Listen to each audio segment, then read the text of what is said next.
Hello friends, welcome to English literature. Friends, कैसे चल रही है आपकी preparation? I hope so friends अच्छी चल रही होगी। फ्रेंड्स, किसी भी प्रकार की कोई क्वेरी हो, कोई भी टॉपिक ऐसा ग्रामर से रिलेटेड हो जो आपका हुआ नहीं है, तो उसके लिए कमेंट कीजिएगा फ्रेंड्स, उसके ऊपर भी मैं क्लास बनाऊंगी। और फ्रेंड्स, यहाँ हम डिस्कस करेंगे 8th, 9th, 10th और 11th चैप्टर। मीन्स यहाँ पे हम 4 चैप्टर एक ही क्लास में डिस्कस करेंगे, जो कि 7th क्लास के एनसीईआरटी से है। और इसके बाद जो फ्रेंड्स हमारी फर्स्ट बुक रहती है जो हनीकॉम, वो कंप्लीट हो जाएगी। फिर हम जो हमारी दूसरी बुक रहेगी उसके ऊपर चलेंगे। तो लेट्स स्टार्ट करते हैं बिना किसी देरी के। तो फ्रेंड्स, जैसा कि आपको पता है कि हम एमसीक्यू डिस्कस करने से पहले जो हमारी समरी है चैप्टर की, उसको हम डिस्कस करेंगे। तो फ्रेंड्स, यहाँ पे हमारा जो चैप्टर है वो फायर, फ्रेंड एंड फोय। अब कहता है कि फायर होती है वो फ्रेंड भी हो सकती है, और फोय होता है फ्रेंड्स जो दुश्मन होता है, और फ्रेंड होता है आपको पता ही है। तो जो अग्नि होती है, आग होती है, फायर होती है, वो एक दोस्त भी होती है और दुश्मन भी होती है। बिकॉज ऑफ अग्नि के बिना हमारा जो डेली रूटीन है उसमें काफ़ी ज़्यादा बाधा आती है। हम हमारी जो डेली रूटीन है उसको हम कंटिन्यू नहीं कर सकते, हमारी जो ज़रूरतें हैं दिन भर की तो उनको भी पूरा नहीं कर सकते। और दुश्मन कब बन जाती है? जब ये कंट्रोल आउट ऑफ कंट्रोल हो जाती है, तो ये दुश्मन का रूप धारण कर लेती है। तो यहाँ हमारे जो ऑथर हैं, राइटर हैं, उन्होंने अग्नि को क्या कहा है? फायर एंड फोय। ठीक है फ्रेंड्स, तो यहाँ हम देखते हैं कि अग्नि, इसके बारे में ऑथर ने वाइडली डिस्कस किया है कि जो अग्नि है उसको, आग है, फायर को प्राप्त करने के लिए, उत्पन्न करने के लिए हमें 3 चीज़ों की ज़रूरत पड़ती है, जो कि ईंधन, जो कि हमारे कोई भी फ्यूल है, ऑक्सीजन है और हीट है। तो 3 चीज़ें ऐसी होती हैं जिनसे आग उत्पन्न होती है। कहता है कि इनमें से अगर एक चीज़ भी नहीं होती है तो आग उत्पन्न नहीं की जा सकती। फिर फ्रेंड्स, हमारा जो ऑथर है वो कहता है कि आग होती है वो बहुत अच्छी हमारी एक सर्वेंट भी है, और हमारा क्या है, जो हमारा लॉर्ड भी है, या फिर हम कह सकते हैं कि मास्टर भी है। तो यहाँ ऑथर कहता है कि 3 ही ऐसी विधियां हैं, मेथड हैं, जिनसे हम आग के ऊपर कंट्रोल पा सकते हैं। तो यहाँ पे अलग अलग 3 मेथड राइटर के द्वारा डिस्कस किए गए हैं, जिनमें पहला जो मेथड है वो है फ्रेंड्स, अगर कहीं आउट ऑफ आग लग जाए या बहुत ज़्यादा आउट ऑफ कंट्रोल आग लग जाए, तो वहाँ हमें जो फ्यूल होता है जिसमें अग्नि लगी हुई है उसको हमें बुझा देना चाहिए, निकाल देना चाहिए। दूसरा जो मेथड है उसमें कहता है कि अगर ऑक्सीजन की पूर्ति रोक दी जाए तो आग है वो बुझ जाती है। तीसरी जो विधि बताई है, मेथड बताया है, वो है ऊष्मा को, हीट को ख़त्म करके, मीन्स टेम्परेचर होता है उसको गिरा करके हम जो ईंधन होता है, फ्यूल होता है, उसका जलना बंद किया जा सकता है। तो इस तरह से 3 विधियाँ बताई हैं। फिर आगे जो राइटर कहता है कि फ्रेंड्स, आग को हम कैसे बुझा सकते हैं। तो फ्रेंड्स, आग को कभी ज़रूरी नहीं कि हर बार पानी से ही बुझाया जा सकता हो। जैसे जो इलेक्ट्रिसिटी वाली जो अग्नि लगती है, फायर लगती है, तो उसमें हम पानी नहीं डाल सकते। उसको बुझाने के लिए कार्बन डाइऑक्साइड की आवश्यकता होती है। कार्बन डाइऑक्साइड का जो यंत्र होता है उसको हम यूज में करते हैं। दूसरा इन्होंने बताया कि जहाँ आग लगी होती है ना फ्रेंड्स, वहाँ जैसे ऑयल है, ऑयल में आग लग जाती है, तो हमें वहाँ पे पानी नहीं डालना चाहिए, क्योंकि फ्रेंड्स जैसे ही हम पानी डालेंगे तो आग है वो बहुत ज़्यादा भड़केगी और पानी के ऊपर जो ऑयल आ जाएगा। ठीक है, तो इस तरह से हमारे जो राइटर हैं वो कहते हैं कि आग को बुझाने से पहले खुद नहीं बुझाना चाहिए, जो दमकल कर्मी होते हैं उनको बुझाना चाहिए। अग्निशमन कर्मचारी होते हैं वही आग को बहुत अच्छे से कंट्रोल कर सकते हैं। तो फ्रेंड्स, हमारे राइटर कहते हैं कि आग लगने से बचने के लिए फ्रेंड्स, जैसे कि जो बिल्डिंग्स होती हैं बड़ी बड़ी, उनमें स्पेस देना चाहिए। ठीक है, और अच्छे से ये कहता है कि इलेक्ट्रिसिटी का जो फिटिंग वगैरह की जाती है वो भी बड़े ध्यान से करनी चाहिए। और जब ये दमकल विभाग के जो कर्मचारी होते हैं फ्रेंड्स, ये क्या करते हैं फ्रेंड्स, जो बिजली की आपूर्ति होती है, जहाँ मान लो किसी इमारत में आग लगी हुई है, तो जो बिजली की पूर्ति होती है, सप्लाई होती है, उसको रोक देते हैं, और वहाँ की जो दीवारें होते हैं उनको गिरा देते हैं अग्नि को कंट्रोल में लाने के लिए। और फिर क्या करते हैं फ्रेंड्स, जो दमकल मशीन होती है उससे पानी डाला जाता है और अन्य चीज़ों का भी छिड़काव किया जाता है। तो फ्रेंड्स, यहाँ हमारा राइटर कहता है कि अग्नि होती है वो पहले प्राचीन काल में अग्नि की पूजा की जाती थी, अग्नि देवता के रूप में हम मानते थे। आज भी कई कंट्रीज़ ऐसी हैं जहाँ अग्नि को देवता माना जाता है, उसकी पूजा की जाती है। तो अग्नि एक हमारी क्या है, प्राकृतिक देवता हम कह सकते हैं। तो फ्रेंड्स कहता है कि कभी कभी ये आउट ऑफ कंट्रोल हो जाती है तो हमारी दुश्मन भी साबित हो जाती है। तो यही हमारा चैप्टर था। अब चलेंगे इसके इम्पोर्टेंट क्वेश्चंस के ऊपर। तो लेट्स स्टार्ट करते हैं। आई होप सो फ्रेंड्स आपको समझ आ रहे होंगे। तो यहाँ पे हमारा फर्स्ट क्वेश्चन रहता है what is fire a result of. अब कहता है कि फायर होता है वो किसका रिजल्ट होता है। तो फ्रेंड्स आपको पता है कि जो फायर होता है वो एक मैकेनिकल एक्शन होता है, एक केमिकल एक्शन होता है, रिएक्शन होता है, ये नेचुरल एक्शन होता है। तो यहाँ पे हमारा क्या होता है, जो फायर होती है वो किसका होता है, एक केमिकल रिएक्शन होता है। जैसे हम देखते हैं कि जो हमारी ऑक्सीजन है वो फ्रेंड्स उसकी रासायनिक रिएक्शन की वजह से हमारी जो ईंधन होता है उसमें क्या लग जाती है, आग लग जाती है। तो फ्रेंड्स यहाँ हमारे उत्तर है, उन्होंने बताया कि अग्नि है वो एक केमिकल रिएक्शन है। आगे चलेंगे सेकंड क्वेश्चन के ऊपर। What is needed to make fire. अब कहता है कि फायर को बनाने के लिए हमें किस किस चीज़ की ज़रूरत पड़ती है। तो फ्यूल, हीट, ऑक्सीजन। तो ऑल ऑफ दी अबव हमारा आंसर रहेगा। Temperature at which something begins to burn is called. अब कहता है कि वो टेम्परेचर जिस पे कोई चीज़ होती है वो जलना शुरू कर देती है तो उसको हम क्या कहते हैं। तो फ्रेंड्स वो होता है flash point. Option number A रहेगा हमारा ठीक, फ्लैश पॉइंट, जिसके ऊपर जिस टेम्परेचर पर कोई चीज़ जलना शुरू कर देती है। What is the quality of fire. अब कहता है कि फायर की क्या क्या क्वालिटीज़ हैं। तो it is a good servant, it is a bad master, it is useful, when it is kept in control. तो ऑल ऑफ दी हमारे आंसर रहने वाले हैं। तो यहाँ पे जो राइटर है वो आपको एक गुड सर्वेंट और गुड मास्टर बताता है। What is the use of fire. अब कहता कि फायर के क्या क्या यूज होते हैं। तो फ्रेंड्स फायर के जो यूज होते हैं वो है all of the above. We use it to cook our food, we warm our home in winter, we generate electricity with it. तो ऑल ऑफ दी अबोव हमारा आंसर रहने वाला है। यहाँ पे फ्रेंड्स जो हमारे उत्तर है उन्होंने बताया है कि जो फायर होती है वो गुड सर्वेंट होती है और बैड मास्टर होती है। How many things are needed to make a fire. अब कहता है कि फायर को जलाने में कितने थिंग्स की आवश्यकता होती है। तो फ्रेंड्स 3 चीज़ें होती हैं जिनसे हम आग को बनाते हैं, मीन्स हीट, ऑक्सीजन और fuel. Which gas is most helpful is in burning. अब कहता है कि जलाने में कौन सी गैस की बहुत ज़्यादा सहायता, कौन सी गैस होती है जिससे बहुत ज़्यादा सहायता मिलती है। तो फ्रेंड्स वो होती है ऑक्सीजन। ऑक्सीजन से ही किसी पदार्थ को जलाया जा सकता है। आगे चलेंगे। Which gas is use to extinguish fire. अब कहता है कि कौन सी गैस होती है, ऐसी होती है जो आग बुझाने के काम आती है। तो वो है friends carbon dioxide. What is the best thing to fight an electricity fight. अब कहता है कि इलेक्ट्रिसिटी फायर को बुझाने के लिए हम कौन सी गैस को या किस थिंग को यूज करते हैं। तो फ्रेंड्स वो आंसर रहेगा हमारा carbon dioxide extinguisher. Carbon dioxide होती है जो आग बिजली द्वारा लगती है उसको बुझाने में काम आती है। What method is use to put out fire. अब कहता है कौन सा मेथड ऐसा होता है जो आग को बुझाने का काम करता है। तो फ्रेंड्स यहाँ पे stop the supply of fuel, ये पहला मेथड है। दूसरा है prevent oxygen from reaching to fuel, ये दूसरा मेथड है। रिमूव द हीट, ये तीसरा मेथड है। तो ऑल ऑफ द अबव हमारे मेथड हैं आग को बुझाने के लिए। What do fire fighters do. अब कहता है कि जो दमकल विभाग के जो कर्मचारी होते हैं वो क्या करते हैं। तो वो क्या करते हैं, दे कट ऑफ इलेक्ट्रिसिटी सप्लाई, वो कट ऑफ कर देते हैं।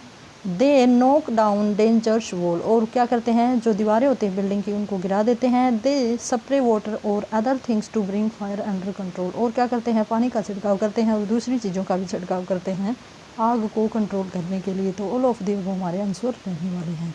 अब चलेंगे फ्रेंड्स नेक्स्ट हमारा जो चैप्टर रहता है उसके ऊपर। तो यहाँ पे हम 9th लेसन डिस्कस करेंगे, जो कि 9th लेसन है फ्रेंड्स वो है ए बाईसाइकिल इन गुड रिपेयर, जो कि फ्रेंड्स जेरोम के द्वारा लिखा गया है। जेरोम के द्वारा काफ़ी ज़्यादा हमारे लेसन ऐसे हैं जो एनसीईआरटी में यूज किए जाते हैं, लिखे जाते हैं या ऐड किए गए हैं। ठीक है फ्रेंड्स। और बाईसाइकिल इन गुड रिपेयर, यहाँ पे फ्रेंड्स एक स्टोरी है जो कि फ्रेंड्स राइटर की ही है। इसमें राइटर ही नरेट करता है ये स्टोरी, जेरोम। तो वो कहता है कि फ्रेंड्स एक दिन उसका एक मित्र होता है जो उसको शाम के समय पे ये प्रपोजल देता है कि कल हम साइकिल के द्वारा एक लंबी यात्रा तय करेंगे। तो फ्रेंड्स लेखक है वो इस बात पे सहमत हो जाता है और वो जल्दी से उठता है और वहाँ पे बाग में जो गार्डन होता है वहाँ पे वो अपने मित्र का वेट करता है। तो आधे घंटे वो पहले पहुँच जाता है और अपने मित्र का वेट करता है। तो उसका जो मित्र आता है वो आता है और वो उसकी साइकिल की तारीफ़ करता है कि भाई तेरी साइकिल तो बहुत अच्छी है। तो कहता वो जो राइटर होता है वो जवाब देता है कि हाँ, जो दूसरों की साइकिल होती हैं, अधिकतर साइकिल होती हैं, उसी तरह मेरी भी अच्छी है।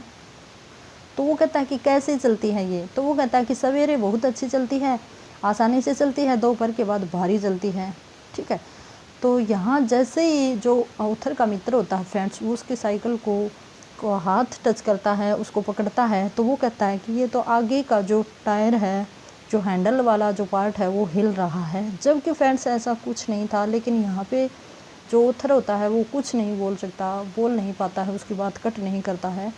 तो जो मित्र होता है वो कहता है कि फ्रेंड्स इसको हम ठीक करते हैं। ठीक है।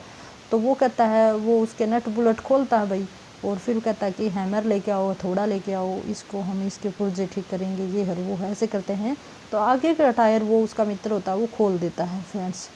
और उसमें जो हम देखते हैं कि फ्रेंड्स जो साइकिल का जो ग्रीस वाला पार्ट होता है जिसमें गोलियां होती हैं, ठीक है, वो उसको भी खोल देता है। तो उसमें जो गोलियां थी फ्रेंड्स, ठीक है, वो क्या करता है फ्रेंड्स, बिखर जाती हैं एकदम से जैसे ही वो उसको खोलता है।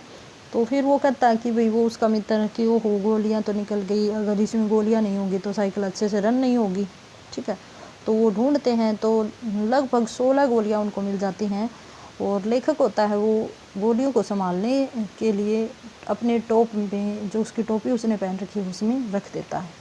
ठीक है फ्रेंड्स। फिर आगे क्या होता है फ्रेंड्स, जो उसका फ्रेंड होता है, यहाँ पे लेखक ऑथर कुछ नहीं बोलता है अपने फ्रेंड से, जो उसका मित्र जो रिलेटिव था, कोई नोन था ऐसे ही, तो उसको कुछ नहीं कहता है। ठीक है। लेकिन अपने आप वो क्या कहता है कि उसको अच्छा नहीं लग रहा होता है। ठीक है। वो कहता है कि किसी को कुछ नहीं पता होता फिर भी ऐसे बात बनाने लग जाते हैं। ठीक है। और उसको मन ही मन उसको ये भी होता है कि भाई मैं इसको लात मार के बाहर निकाल दूँ, ऐसे करके मीन्स उसको अच्छा भी नहीं लगता, लेकिन वो बोलता भी नहीं है। ठीक है। तो यहाँ क्या करता है फ्रेंड्स, धीरे धीरे जो ऑथर का मित्र होता है वो पूरी साइकिल को खोल देता है और फिर वो उनसे वो अच्छी तरह उसकी रिपेयर भी नहीं होती है। फिर लास्टली जो ऑथर का मित्र होता है वो क्या करता है कि उसको खड़ी करता है ऐसे, और कभी अपने बाईं तरफ रखता है, कभी दाईं तरफ रखता है, ऐसे करके। तो फ्रेंड्स क्या करता है उसके बाद, जैसे ही ऑथर उसको रखे हुए होता है तो जो साइकिल का हैंडल होता है वो उसके सिर में लग जाता है, जिससे उसको चोट लगती है फ्रेंड्स। ठीक है। तो चोट लगने के बाद लेखक को ये महसूस होता है कि पता नहीं किसको सज़ा मिल रही है, साइकिल को, मेरे को, या फिर जो मित्र है उसको मिल रही होती है। ठीक है। तो फिर वो उस ऑथर को अपने फ्रेंड को लेके जाता है और पास के ही किसी घर में लेके जाता है जहाँ पे उसको जो चोट आई है। ठीक है। और क्योंकि साइकिल है वो भी काफ़ी ज़्यादा चोटिल हो चुकी होती है, क्योंकि उसने उसकी रिपेयर कर दी है। तो अब वो ऐसी कंडीशन में नहीं थी कि उसके ऊपर चला जा सके। और टाइम है वो लगभग 1:30 का टाइम हो जाता है फ्रेंड्स। तो वो जाना कैंसिल भी कर देते हैं। और लेकिन यहाँ पे ऑथर सोचता है कि उसको चाहे साइकिल ठीक करनी आती हो या नहीं आती हो, लेकिन उसमें आत्मविश्वास बहुत ज़्यादा है और आशावादी बहुत ज़्यादा है, जो उसको काफ़ी अच्छा भी लगता है। ठीक है। और फिर क्या करता है फ्रेंड्स, जैसे ही लास्ट में जब साइकिल उसके मित्र से ठीक नहीं होती तो उस साइकिल को पीटने लगता है गुस्से में और एक तरफ खड़ा कर देता है। और फिर उसके बाद क्या होता है फ्रेंड्स, वो दोनों जो हैंडल होता है वो उसके सिर में टकराता है, स्ट्रक करता है। और 1:45 के टाइम पे बिल्कुल अस्त व्यस्त, बिल्कुल थका हुआ वो खड़ा हो जाता है फ्रेंड्स और अपने माथे को पूछता है। अब वो बोलता है कि मेरे हिसाब से, मेरे विचार से अब साइकिल पर चला जाएगा, लेकिन रियलिटी क्या थी फ्रेंड्स, साइकिल चलने लायक नहीं थी। और लेखक उसको क्या करता है, रसोई घर में ले जाता है, किचन में ले जाता है, जहाँ जितना हो सकता है उसका जो मत्था होता है, फोरहेड होता है, उसको साफ़ करता है और उसे अपने घर भेज देता है। तो पूरी स्टोरी है वो साइकिल के ऊपर है। उस दिन वो ट्रिप पे नहीं जा पाते हैं फ्रेंड्स। ठीक है, अब करेंगे इसके जो MCQ हैं उनको हम डिस्कस करेंगे। तो हमारा जो फर्स्ट MCQ है वो क्या है, what right did authors friend propose.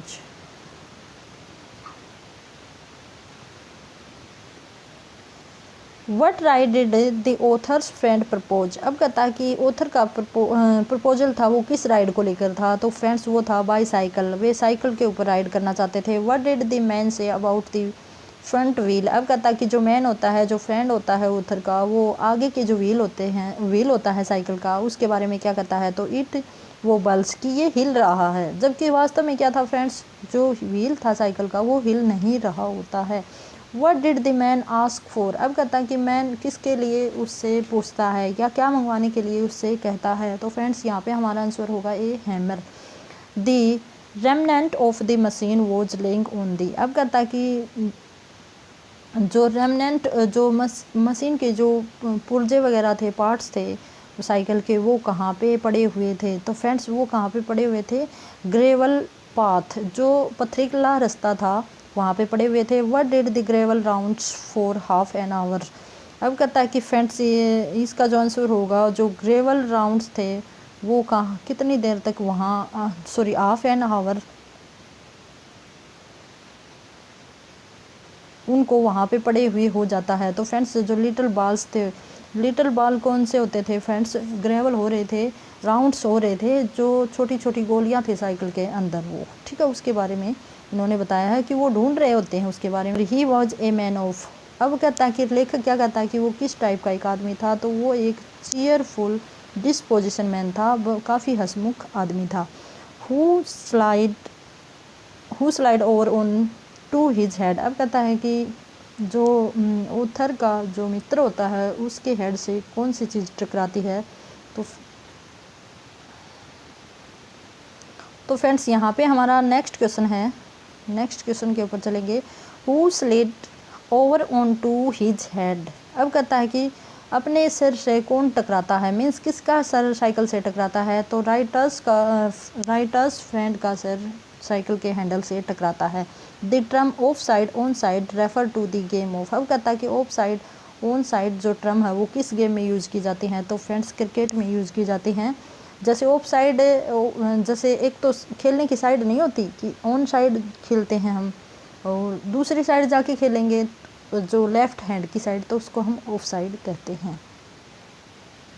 Did they go on A bicycle ride that day. अब कहता है कि क्या उस दिन वो बाईसाइकिल राइड पर गए थे। तो फ्रेंड्स यहाँ पर हमारा आंसर होगा नो।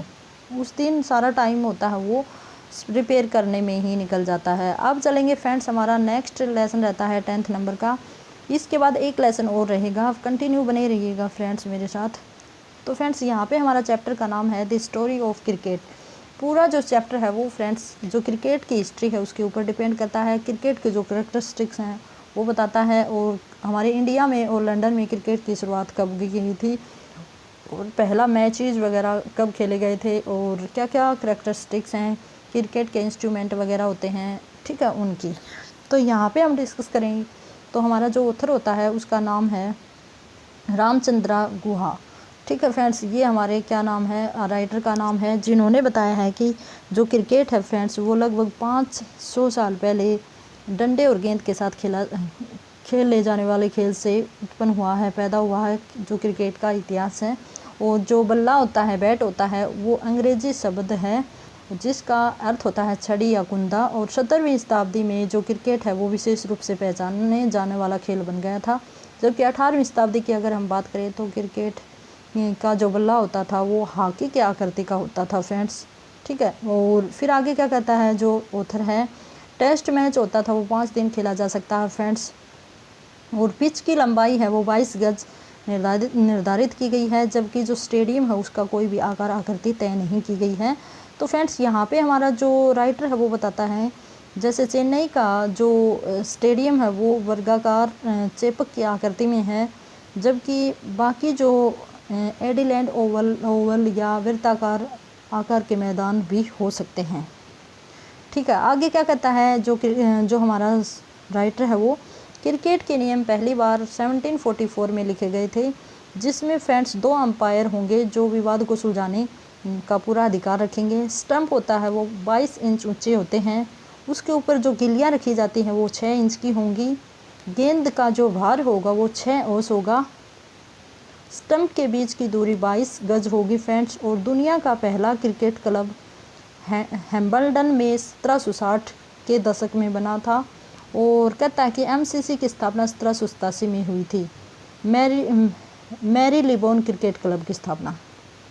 अब क्या कहता है कि फ्रेंड्स जो गेंद का वजन अब कितना है, 5.5 औंस से 5.25 औंस तक रखा गया है। बल्ले की चौड़ाई 4 इंच रखी गई है। बल्ले की चौड़ाई कितनी रखी गई है, 4 इंच रखी गई है। और पहली बार बिफोर विकेट या पगबाधा जो आउट करते हैं वो 1744 में लागू किया गया था जो नियम।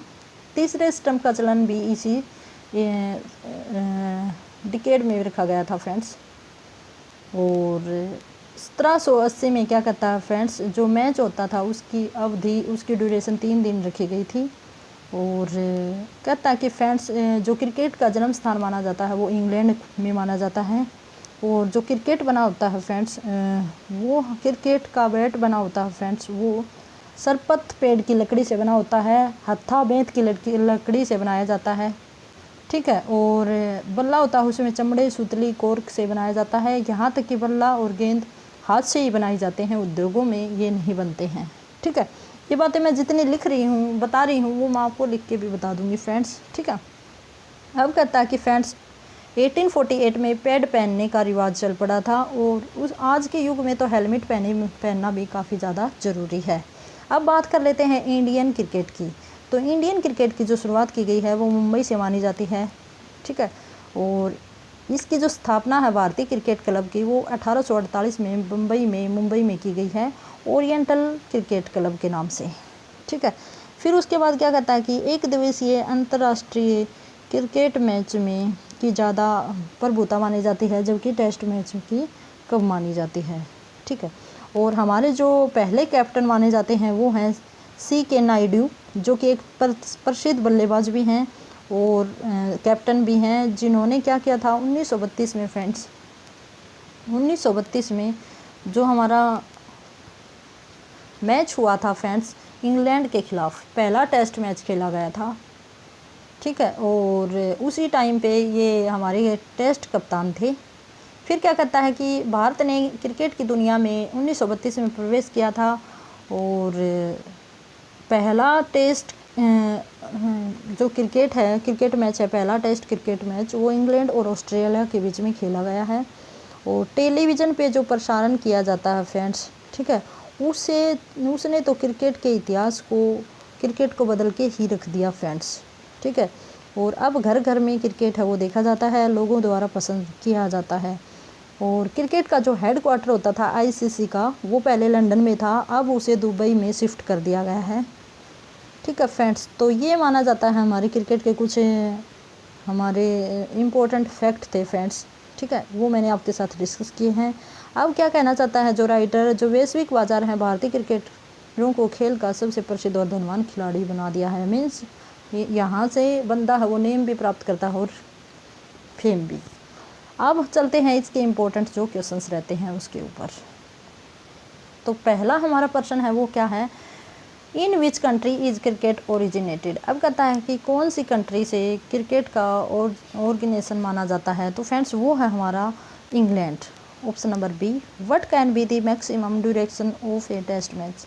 अब कहता है कि टेस्ट मैच की जो इन्होंने बताया है मैक्सिमम ड्यूरेशन, तो वो है फ्रेंड्स 5 डेज।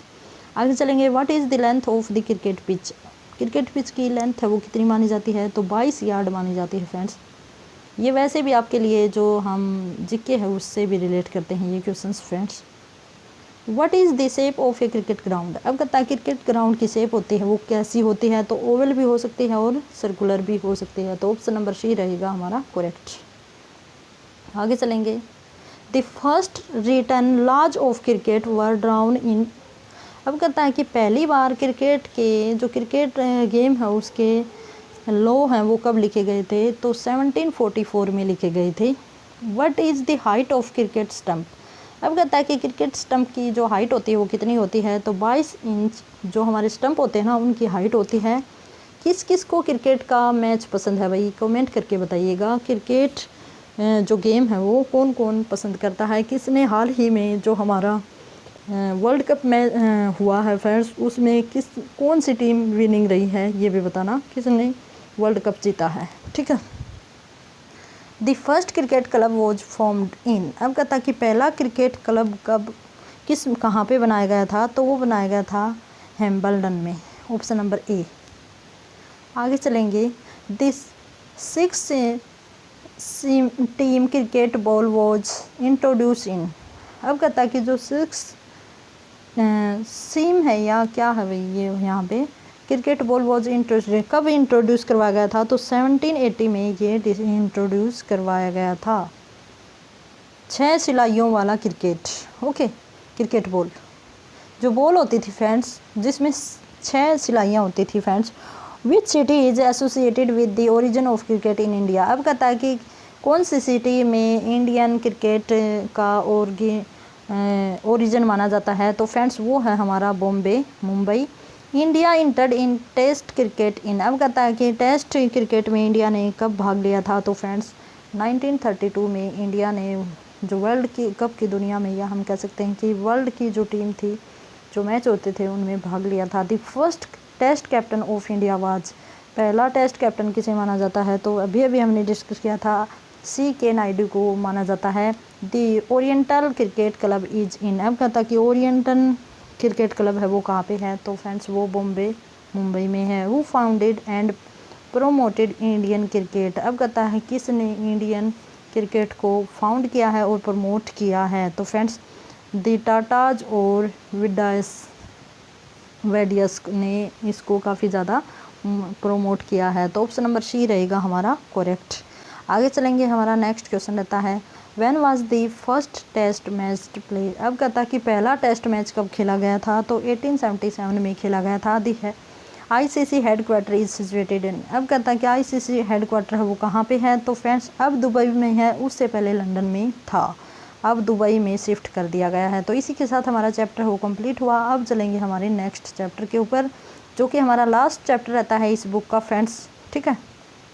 तो यहाँ हम देखेंगे कि फ्रेंड्स जो हमारा चैप्टर है उसका नाम है रिमेम्बरिंग द टाइगर, जो कि फ्रेंड्स फर्स्ट पार्ट है वो सुरेश मेनन के द्वारा लिखा गया है, जबकि जो हमारा सेकंड पार्ट है वो शर्मिला टैगोर के द्वारा लिखा गया है।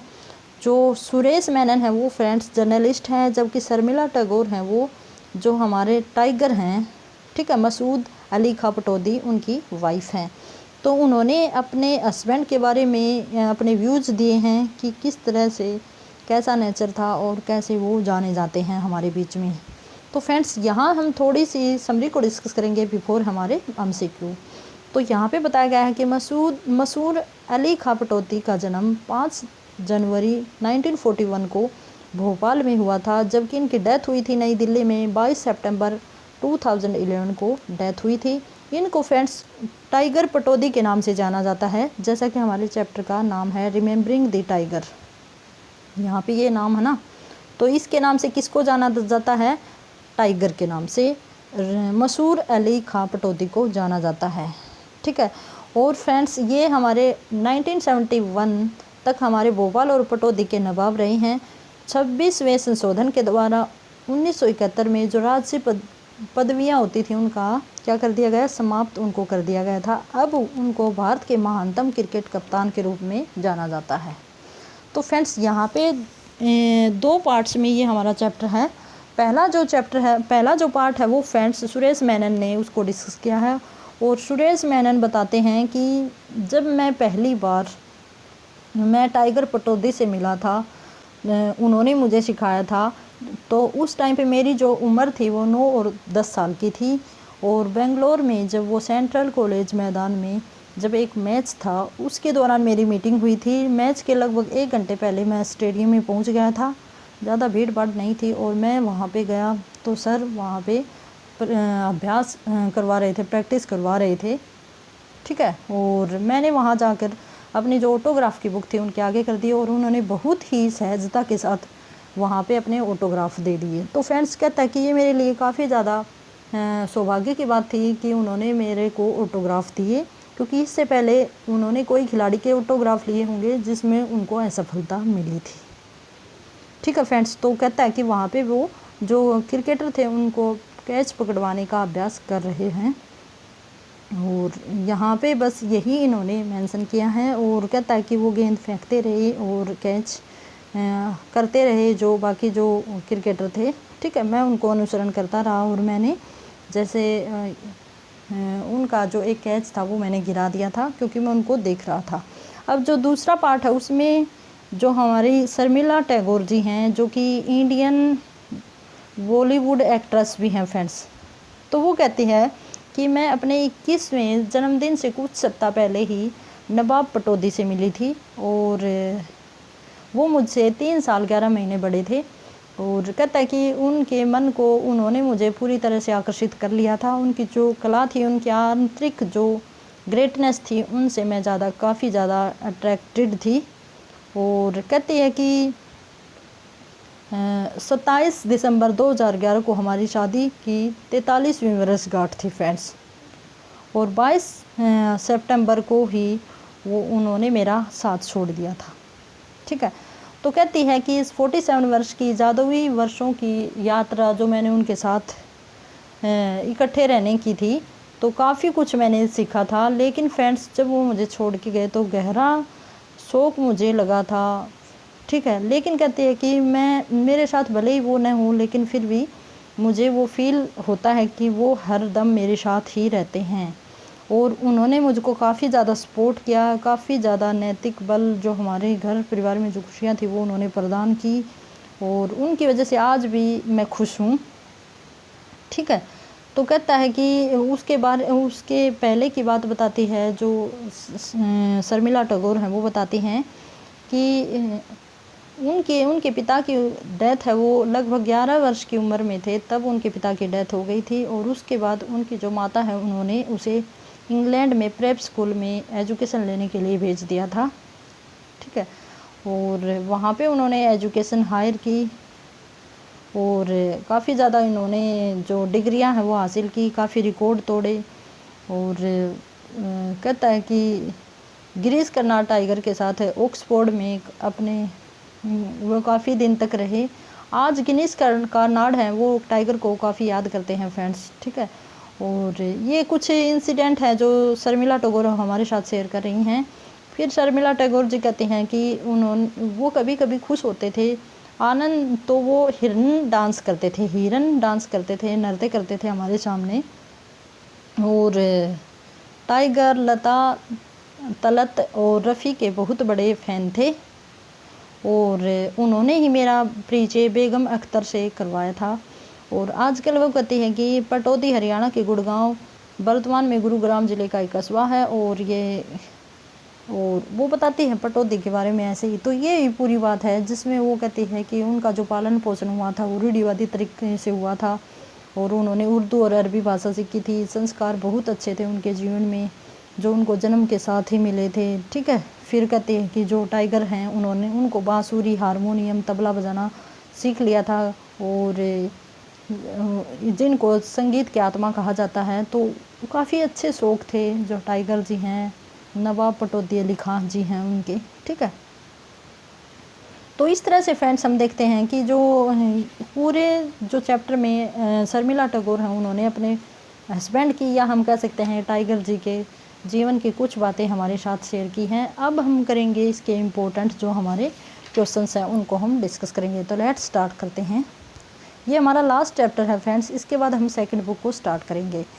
Tiger Pataudi was a famous dash player. अब कहता है कि टाइगर पटौदी किसके बहुत फेमस प्लेयर थे, तो क्रिकेट के वो प्लेयर माने जाते हैं। Who is Suresh Menon. सुरेश मेनन है वो कौन है, तो वो फ्रेंड्स एक हमारे स्पोर्ट्स राइटर भी हैं और एक जर्नलिस्ट भी हैं। तो ऑप्शन नंबर डी रहेगा हमारा correct. Suresh Menon had a chance to meet Tiger Pataudi in dash Central College ground. अब कहता है कि सुरेश मेनन को एक चांस मिला था टाइगर से मिलने का, तो वो कौन से कॉलेज के ग्राउंड में, किस सिटी के कॉलेज के ग्राउंड में मिला था, तो फ्रेंड्स वो था बेंगलोर। ऑप्शन नंबर बी रहेगा हमारा करेक्ट। आगे चलेंगे हमारे नेक्स्ट क्वेश्चन के ऊपर। In which year was Tiger Pataudi born. अब कहता है कि टाइगर पटौदी का जन्म कौन से ईयर में हुआ था। 1941 में इनका बर्थ हुआ था, option number B. In which year did Tiger Pataudi died. कब उनकी डेथ हुई थी, तो उनकी डेथ हुई थी 2011 में उनकी डेथ हुई थी। For what quality of tiger Pataudi did Sharmila Tagore marry him. अब कहता है कि कौन सी क्वालिटी ऐसी थी उनमें जिनके कारण शर्मिला टैगोर ने उनके साथ शादी की थी। तो हिज सेंस ऑफ ह्यूमर और हिज इनेट जेंटलनेस। तो both A and B our right answer.